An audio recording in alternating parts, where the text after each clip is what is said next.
ડભોઈ પાસે દેવ અને ઢાઢર નદી તોફાની બનીને વહી રહી છે। તેથી ડભોઈ તાલુકાના 17 થી વધારે ગામોને અસર થઈ છે।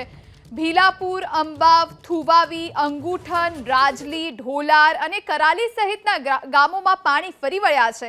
મકાનોમાં પાણી ફરી વળતા ઘરવખરીને નુકસાન થયું। આ સ્થિતિમાં મોડી રાત્રે આ ગામોમાંથી 100 લોકોનું સ્થળાંતર કરવામાં આવ્યું।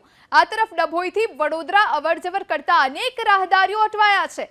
મુખ્ય માર્ગ પર નદીનું વહેણ વધારે હોવાથી વાહન વ્યવહાર બંધ કરવામાં આવ્યો।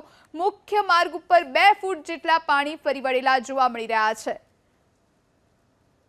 તો ડભોઈ પાસે દેવ અને ઢાઢર નદીએ રૌદ્ર સ્વરૂપ ધારણ કર્યું છે। નદી તોફાની બનીને વહી રહી છે। ડભોઈ તાલુકાના 17 થી વધારે ગ્રામ્ય વિસ્તારોમાં તેની અસર જોવા મળી રહી છે। નદીના પાણીના કારણે પૂરની સ્થિતિ આ ગામડાઓમાં છે। ભીલાપુર, અંબાવ, થુવાવી, અંગુઠન, રાજલી, ઢોલાર અને કરાલી સહિતના જે ગ્રામ્ય વિસ્તારો છે ત્યાં આ નદીના પાણી ફરી વળ્યા છે। લોકોને પારાવાર મુશ્કેલીનો સામનો કરવો પડી રહ્યો છે। ગામના રસ્તાઓથી માંડી મુખ્ય બજારોથી માંડી અને ખેતરોમાં પાણી ભરાયા છે।